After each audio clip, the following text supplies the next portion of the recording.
बिस्मिल्लाहिर्रहमानिर्रहीम। अस्सलाम वालेकुम। आज हम एसोसिएट डिग्री में रीएडमिशन से रेलिवेंट देखेंगे कि रीएडमिशन कब पॉसिबल है, उसकी फ़ीस कितनी है और कौन से कोर्सेज़ हैं जो आप हर सेमेस्टर में जो उनसे उसे पढ़ेंगे। तो पहले है कि रीएडमिशन कब पॉसिबल होता है। अगर आपका फर्स्ट सेमेस्टर में सीजीपीए जो सा है वो लेस देन 1.5 आ जाए तो आप ड्रॉप्ड कंसीडर हो जाते हैं, और ड्रॉप्ड मीन के आप फेल हो जाते हैं। और रीएडमिशन सिर्फ एक दफ़ा अलाउड होता है इस प्रोग्राम में। फ़ी जो सा है वो स्प्रिंग 2023 सेमेस्टर की 12,020 रुपीज़ है।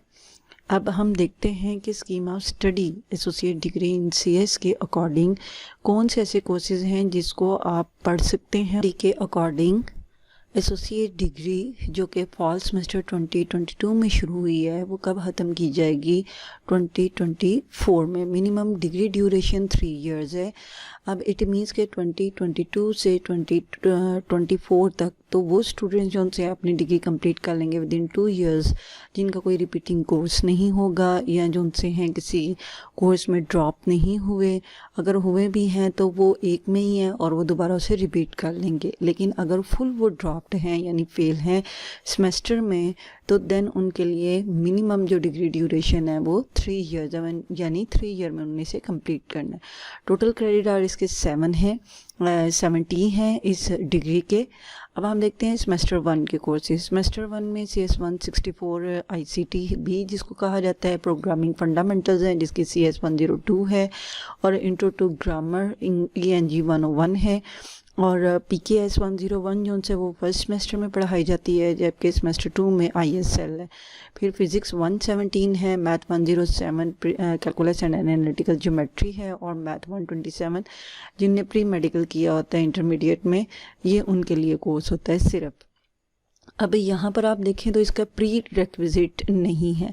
प्री रिक्विजिट किसको कहते हैं कि किसी भी कोर्स को पढ़ने से पहले कोई ऐसा कोर्स जिसका पढ़ना लाजमी है, और सिर्फ पढ़ना लाजमी नहीं बल्कि उसमें पास होना भी लाजमी है। अब जो स्टूडेंट सेमेस्टर 1 में ड्रॉप हो गए हुए हैं तो वो नेक्स्ट सेमेस्टर में यानी सेमेस्टर 2 में कौन से कोर्सेज़ को पढ़ सकते हैं।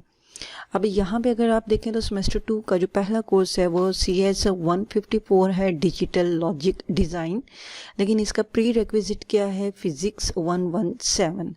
अब अगर आप ड्रॉप भी हो गए हैं और आपका अप्लाइड फिज़िक्स 117 में पास भी हैं, लेकिन इसके बावजूद आप ओवरऑल इस सेमेस्टर में ड्रॉप हैं, तो डैट्स वाई कि अगर आपका फिज़िक्स 117 में जो से मार्क्स हैं वो 50 से ज़्यादा भी आ जाते हैं, तो इसके बावजूद इसे क्या कंसिडर किया जाएगा? फेल कंसिडर किया जाएगा। सो सेमेस्टर 2 में CS 154 ये आप नहीं पढ़ सकते क्योंकि इसका प्री रिक्विजिट और फिज़िक्स 117 है जिसमें पास होना लाजमी था। फिर इसके बाद ऑब्जेक्ट ओरिएंटेड प्रोग्रामिंग है CS 103, इसके लिए CS 102 में पास होना लाजमी है जो कि CS 102 प्रोग्रामिंग फंडामेंटल्स का कोर्स है। फिर ENG 101 है, ये प्री रिक्विजिट किसका है? ENG 102 यानी इंग्लिश लैंग्वेज स्किल्स का है। तो सेकेंड सेमेस्टर में अब क्या होगा कि जिन बच्चों ने रीएडमिशन लिया है वो CS 154, CS 103 और ENG 102 इसको नहीं पढ़ सकेंगे, ठीक है, क्योंकि इन कोर्सेज़ में ये फेल हो चुके हुए हैं। अब सेकेंड सेमेस्टर में ये कोर्स कौन से पढ़ सकते हैं? इस्लामिक स्टडीज़ 100 पढ़ सकते हैं, मल्टी वेरिएबल कैलकुलस मैथ 110 को पढ़ सकते हैं, और प्री कैलकुलस 2 जो कि for pre medical students only है, मैथ 128 इसको पढ़ सकते हैं, और कुरान 200 जो कि कुरान ट्रांसलेशन या एथिक्स है नॉन मुस्लिम्स के, ये 1 क्रेडिट आवर का कोर्स है, इसको ये पढ़ सकते हैं, ठीक है जी। अब नेक्स्ट चलते हैं कि अगर ये सेमेस्टर 2 में इन 4 कोर्सेज़ को पढ़ सकते हैं या इन 3 को, तो फिर ये जो कोर्सेज़ हैं ICT का है या प्रोग्रामिंग फंडामेंटल्स हैं या इंट्रोडक्शन टू ग्रामर है और अप्लाइड फिज़िक्स है, ये कोर्सेज ये स्टूडेंट्स कब पढ़ेंगे? अब जब सेमेस्टर 3 शुरू होगा तो उस वक्त न्यू इनटेक आएगी सेमेस्टर 1 की, ठीक है। तो उस वक्त जो उनसे है सेमेस्टर 3 के कोर्सेज़ के साथ साथ स्टूडेंट्स कौन से कोर्सेज़ को पढ़ेंगे? सेमेस्टर 1 के कोर्सेज़ को। अब ये एक पॉइंट है। सेकंड वन, किसी भी सेमेस्टर में आप मैक्सिमम कितने क्रेडिट आवर पढ़ सकते हैं? 21 क्रेडिट आवर पढ़ सकते हैं। तो सो इसको भी मैनेज किया जाएगा कि आप सेमेस्टर में 21 क्रेडिट आवर्स को ही पढ़ें। अब सेमेस्टर 3 में आप कौन सा कोर्स नहीं पढ़ सकेंगे? CS 209 जो कि डाटा स्ट्रक्चर्स एंड एल्गोरिदम है, क्योंकि इसका प्री रिक्विजिट क्या है? CS 103 है। तो CS 103 जो सा है उसको आपने नहीं पढ़ा सेमेस्टर 2 में, क्योंकि आपका CS program 102 programming fundamentals clear नहीं है। सो यहाँ से अंदाज़ा हो गया होगा कि जब तक आपका 102 जो सा है वो क्लियर नहीं होगा, आप CS 103 को नहीं पढ़ सकते। और सेमेस्टर 3 में जब तक CS 103 क्लियर नहीं होता तो आप डाटा स्ट्रक्चर एंड एल्गोरिदम को नहीं पढ़ेंगे। अब CS 103 आप कब पढ़ेंगे? जब आपके साथ वाला जो अभी फर्स्ट सेमेस्टर, अभी जो आपका सेकंड सेमेस्टर चल रहा है, और जब आप थर्ड सेमेस्टर में जाएंगे तो वो सेमेस्टर फर्स्ट होगा।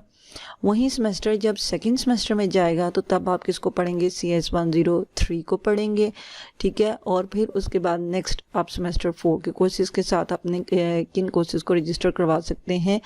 OS को, डेटाबेस सिस्टम्स को, software engineering, linear algebra, university elective और ये वाले।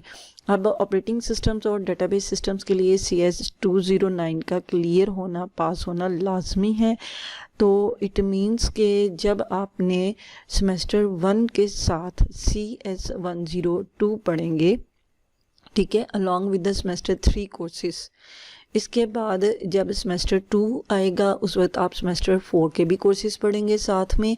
लेकिन सेमेस्टर 4 के साथ आप क्या करेंगे? सेमेस्टर 2 के कोर्सेज CS 154, CS 103 और ENG 102 को भी पढ़ेंगे। सो इसी तरह ये आपके जो से सेमेस्टर इस तरह एक 2.5 साल में या 3 साल के अंदर ये वाला कंप्लीट हो जाएगा, एसोसिएट डिग्री इन CS। तो कीप इन माइंड के प्री रिक्विजिट आपका जब भी फेल हो गए प्री रिक्विजिट में, तो इट मीन्स कि आप उसके बाद वाला नेक्स्ट कोर्स जो है उसमें एनरोलमेंट नहीं ले सकते।